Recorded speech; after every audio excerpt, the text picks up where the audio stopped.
आखिर क्यों साल 2020 से नफरत कर रहे हैं लोग? तबाही से साल 2020 का क्या है कनेक्शन?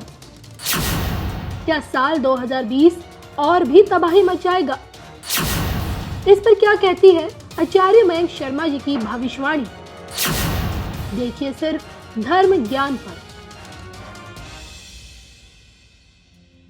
नमस्कार दर्शकों, मैं हूं ज्योतिषाचार्य मयंक शर्मा। हमारे YouTube चैनल धर्म ज्ञान में आप सभी का बहुत बहुत स्वागत है। दर्शकों, बहुत से दर्शकों ने हमें ये पूछा है फ़ोन कर कर कि 2020 लगते ही आखिर ऐसा क्या हो गया कि बड़ी त्रासदी आ गई।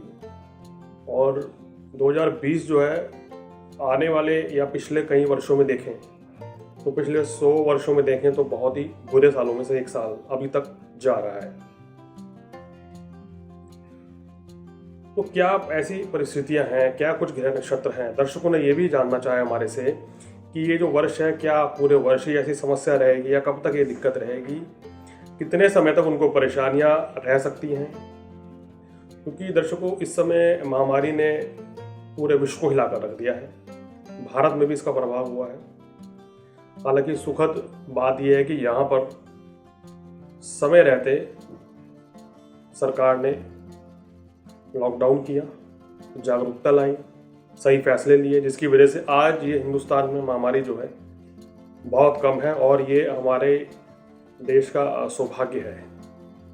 तो दर्शक ये जानना चाहते हैं, ये हमारे दर्शक ना सिर्फ हिंदुस्तान में बल्कि पूरे विश्व से हमें फ़ोन करते हैं।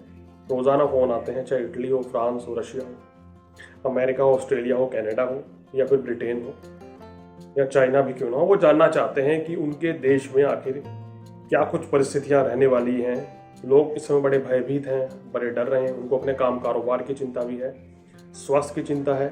उनको ये भी डर सताता है कि कहीं हमें ये वायरस तो नहीं फैल जाएगा हमारे शरीर में, क्या हम कोरोना वायरस से ग्रसित तो नहीं हो जाएंगे। तो तमाम तरह के सवाल हैं दर्शकों के मन में और शायद आपके मन में भी चल रहा होगा कि आखिर ये क्या हो चुका है। देखिए, तो मैं बता दूं कि आज सारी शंकाओं को दूर करने के लिए ही ये प्रोग्राम लेकर आपके सामने आया हूं और ये बताने जा रहा हूं कि 2020, जैसे पहले भी शुरुआत में हमने कुछ वीडियोस में अपने आप को बताया था कि 2020 जो है क्यों ये वर्ष थोड़ा सा भारी है। चाहे बात करें न्यूमरोलॉजी के हिसाब से, चाहे हम बात करें कुंडली के हिसाब से, ग्रह नक्षत्रों के हिसाब से। देखिए, ग्रह चाल इस समय जहां बैठी है, गुरु शनि के साथ है, तो पूरे ब्रह्मांड के लिए वो असर डालेगा, पूरे विश्व पर असर डालेंगी ये परिस्थितियां। मंगल जिस राशि में बैठे हैं उस राशि पर आपके ऊपर क्या असर डाल रहे हैं, ये भी प्रभाव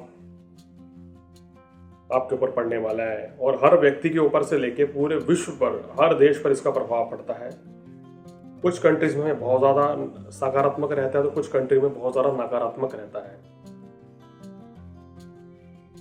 तो दर्शकों, अब बताते हैं आखिर समस्या कहाँ से शुरू हुई है। देखिए, अगर आपको याद है, पिछले साल 26 दिसंबर को जो बड़ा सूर्य ग्रहण पड़ा था, धनु राशि में एक साथ कई ग्रह विराजमान हो गए थे, जिसकी वजह से ये बड़ा संकट आया है। और 26 दिसंबर को हमने आपको बताया था कि ये जो ग्रहण है ये बहुत भारी रहेगा और कहीं ना कहीं इसके दूरगामी परिणाम देखने को मिलेंगे। देखिए दर्शकों, एक ग्रहण का जो असर है, हम पहले भी कह चुके हैं कि चाहे व्यक्ति के ऊपर है, चाहे देश के ऊपर है, चाहे पूरे ब्रह्मांड के ऊपर है, पूरे ब्रह्मांड को इस ग्रहों ने प्रभावित किया, उसमें कोई भी देश नहीं बचा है। तो जाहिर सी बात है सभी को ये असर पड़ेगा। तो सभी के ऊपर विपरीत परिस्थितियां पड़ी या पड़ रही हैं। एक ग्रहण से लेके दूसरे ग्रहण पड़ने तक का ये बहुत ज्यादा नकारात्मक असर रहता है और इस ग्रहण की जो स्थिति है, जो अवधि रहती है, वो कम से कम 6 महीने तक सकारात्मक या नकारात्मक रहती है। यानी ग्रहण का असर जो है आपके ऊपर 6 महीने तक बहुत ज्यादा प्रभावी रहता है, हमारे मन मस्तिष्क को प्रभावित करता है, उथल पुथल मचा देता है, शुभ और अशुभ परिणाम मिलने शुरू हो जाते हैं।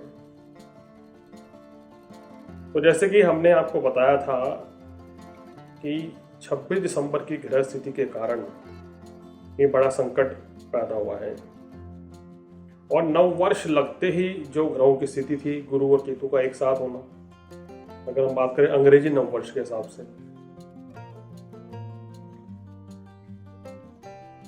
उस वर्ष के शुरुआत में गुरु और केतु की युति होना ये संकेत दे रहा था कि अंग्रेजी नववर्ष के हिसाब से तो ये जो पूरा वर्ष है कहीं ना कहीं परेशानियों में बीतने वाला है, कहीं ना कहीं कुछ ना कुछ संकट इस वर्ष में ज़्यादा आएगा। अगर हम बात करते हैं मूलांक के हिसाब से, अंकशास्त्र के हिसाब से, न्यूमरोलॉजी के हिसाब से, आइए उस पर भी आ जाते हैं। 2020 यानी कि जिसका टोटल बनता है 2 + 2 × 4, जिसका टोटल बनता है, और 4 अंक होता है राहु का। और जो इस साल का पहला नंबर है वो 2 है, तो कहीं ना कहीं चंद्रमा 2 नंबर चंद्रमा का होता है और 4 नंबर जो होता है राहु का होता है। इनमें परस्पर शत्रुता बहुत ज्यादा रहती है, तो कहीं ना कहीं चंद्र और राहु की युति के कारण विष योग, नकारात्मक चीजें होना, गलत घटनाएं घटना, इस तरह की चीजें होती हैं जो कि इस समय फिलहाल चल भी रही हैं।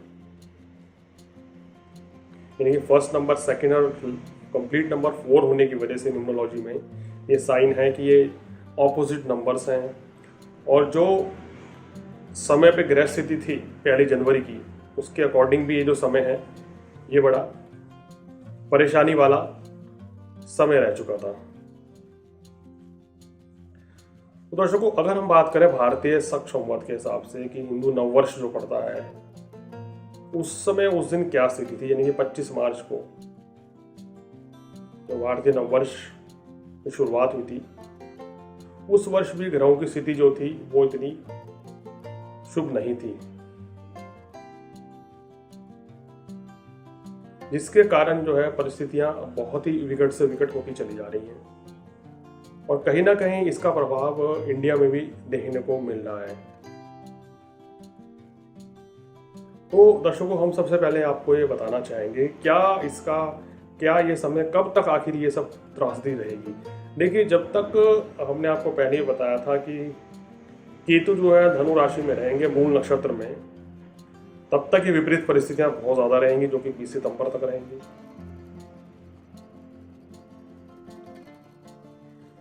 और हिंदुस्तान में जो है मई से, यानी कि 15 मई के बाद से धीरे धीरे हालात देश में बेहतर होते चले जाएंगे।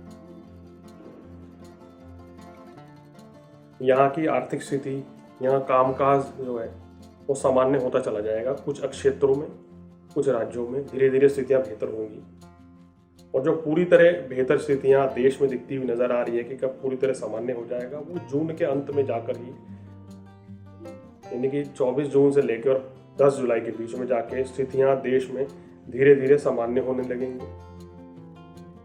शनि वक्री, गुरु वक्री मई के माह में, शुक्र वक्री, 3 ग्रह जो वक्री हैं, ये कम से कम हिंदुस्तान के लिए कोई बड़ा नकारात्मक प्रभाव नहीं देंगे, यहाँ फायदा ही मिलेगा।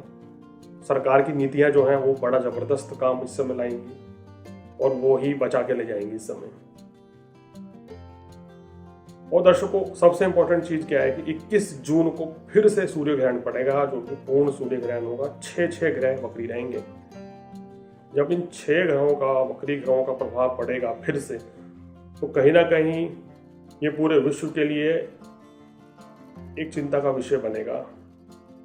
ये ऐसा बहुत कम होता है कि 6 वक्री ग्रह हैं और सूर्य ग्रहण पड़ रहा है। देखिए, सूर्य चंद्रमा हमेशा मार्गी चलते हैं, मंगल वक्री नहीं होंगे, मार्गी होंगे। ये 3 ग्रह तो हैं आपके जो कि मार्गी रहेंगे। राहु केतु हमेशा वक्री ही चाल चलते हैं। अब उसके बाद बचे बुध, बृहस्पति, शुक्र और शनि। 4 ग्रह ये हो गए और 2 राहु केतु, ये मिलाकर 6 ग्रह वक्री होंगे। तो ये बड़ी जबरदस्त उठापटक देखने को मिलेगी। इसका परिणाम हिंदुस्तान में क्या रहेगा कि आने वाले समय में जिन राज्यों में चुनाव हैं वहां फेरबदल हो सकता है, या जिनकी सरकार है उनकी सीटें बहुत कम आएंगी, उनके खिलाफ नकारात्मक चीजें देखने को मिल सकती हैं। देश की अगर आर्थिक स्थिति की बात करें तो ये हिंदुस्तान की आर्थिक स्थिति के लिए काफी अच्छा रहेगा, क्योंकि हमारा वृषभ लग्न है और कर्क राशि है। और जो इस समय ग्रह स्थिति चल रही है और जो ग्रह वक्री हो रहे हैं, देखिए शुक्र वक्री हो रहे हैं कर्क राशि के हिसाब से लाभ भवन में, बहुत शुभ है हिंदुस्तान के लिए। शनि और गुरु जो वक्री हो रहे हैं ये हम देखेंगे सप्तम भाव में वक्री होंगे, ये भी शुभ रहेगा।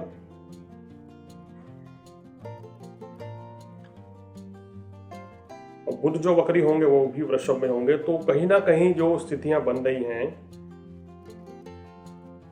ये भारत के लिए शुभ रहेंगी।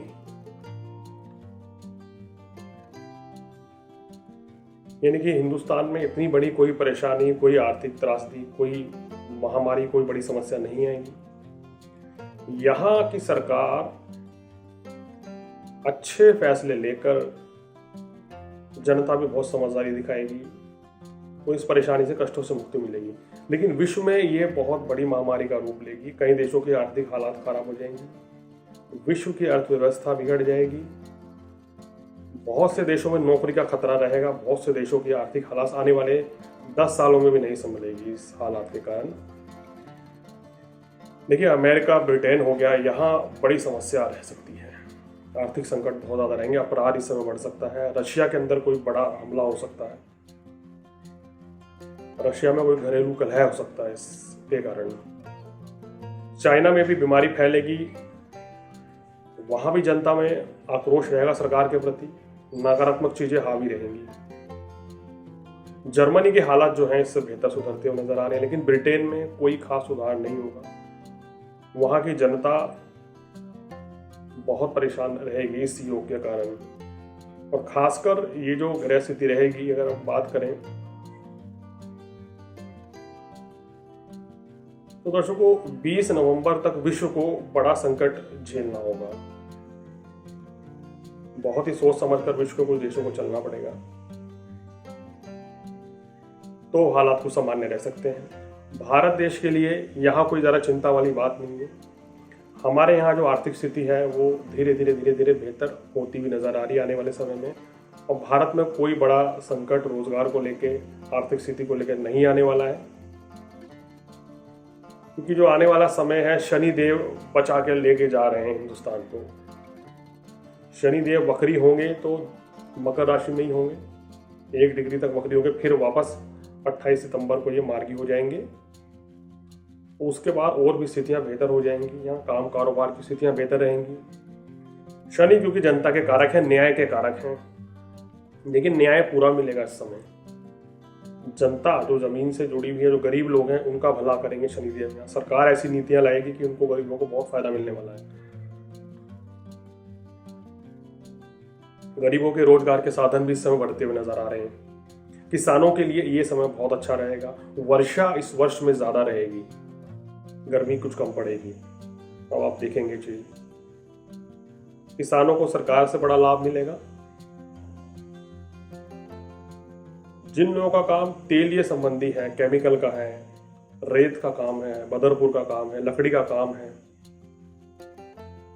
पेय पदार्थ का काम है, खान पान का काम है, ऐसे लोगों के व्यवसाय बहुत अच्छे रहेंगे। लोहे स्टील का काम है या सोना चांदी का जो व्यवसायी हैं, उनके लिए ये काम बहुत अच्छा रहेगा, उनके लिए ये समय बहुत अच्छा रहेगा। खासकर 15 मई के बाद से हालात बहुत ही बेहतर हो जाएंगे और किसी तरह की कोई बड़ी समस्या का सामना नहीं करना पड़ेगा। तो दर्शकों, कुल मिलाकर जो ग्रह स्थिति बनती है, जब भी ज्योतिष में गुरु शनि का योग बनता है, तो और गुरु और शनि जो हैं या गुरु और केतु जो हैं, जब ये इस तरह के योग बनते हैं तो बड़े नुकसान होते हैं। और ये अगर साल की शुरुआत में बनते हैं तो विशेष कष्टकारी वो वर्ष रह जाता है और बड़े संकट का सामना करना पड़ता है। तो दर्शकों, हमने आपको जानकारी दी आज की 2020 में क्या कुछ घटनाएं हो सकती हैं, क्या ये देश दुनिया के लिए कितना भारी रहेगा और हिंदुस्तान के लिए कैसा ये वर्ष रहने वाला है, आने वाला समय। अगर आप भी कुछ जानना चाहते हैं अपनी कुंडली के बारे में तो जरूर संपर्क कीजिए। आपको हमारा कार्यक्रम कैसा लगा इसको जरूर बताएं, इसको ज़्यादा से ज़्यादा लाइक करें, शेयर करें, जिससे मैक्सिमम लोगों तक ये पहुंच सके। और आप कुछ जानना चाहते हैं ज्योतिष संबंधी जानकारी तो हमें फ़ोन करके बताएं, उस पर भी कार्यक्रम करेंगे। जैसे दर्शकों ने इसके बारे में जानना चाहा तो हमने प्रोग्राम बनाया। हमारे चैनल को भी ज़्यादा से ज़्यादा सब्सक्राइब करें जिससे कि मेरे सारे वीडियोस आप तक पहुंचते रहें। तो दर्शकों, आज फिलहाल इतना ही। धर्म ज्ञान यूट्यूब चैनल में आप लोगों ने समय दिया, आप इस कार्यक्रम को सराहते हैं, हमारे प्रोग्राम को देखते हैं, एप्रिशिएट करते हैं, आपके फ़ोन आते हैं, आपको अच्छा लगता है। इसके लिए धर्म ज्ञान चैनल के सभी दर्शकों का तहे दिल से बहुत बहुत शुक्रिया। नमस्कार।